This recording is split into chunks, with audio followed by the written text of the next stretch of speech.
யாதவர்களே, இந்த மார்கழி மாதத்திற்கு யாதவ மாசம்னு பேர்.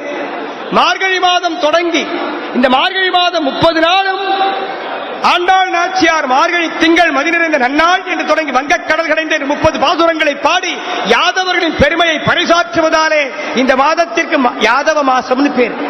கற்றறிந்த பெரியவர்களை கேட்டா சொல்லுவார், மார்கழி யாதவ மாசம் யாதவர்களுக்காகவே ஏற்பட்ட மாசம் மார்கழி மாசம். கண்ணன் பெருமானும் அதனால்தான் சொன்னார், மாதங்களில் நான் மார்கழின்னு சொன்னார். மாசானாம் மார்கசீர்ஷாகம், மாதங்களில் நான் மார்கழியாக திகழ்கிறேன் என்று கண்ணன் சொன்னான். மார்கழி மாதத்திலே 5வது திருநாள், 5வது நாள் திருவாய்ப்பாடி யாதவர்களின் பெருமைகளை ஆண்டாள் நாச்சியார் மிக ஆனந்தமாக பறைசாற்றின நாள். மாயனை மன்ன வடமதுரை மைந்தனை, தூய பெருநீர் யமுனை துறைவரை, ஆயர் குலத்தினில் தோன்றும் அணிவிளக்கை, தாயை குடல் விளக்கம் செய்த தாமோதரனை, பாசுரம் சொல்லும் போது தாமோதரன் குறுக்க வர, தாயை குடல் விளக்கம் செய்த தாமோதரனை தூயோமாய் வந்து நாம் தூமலர் தூவி தொழுது வாயினால் பாடி மனத்தினால் சிந்திக்க என்று திருப்பாவை 5வது பாசுரம்.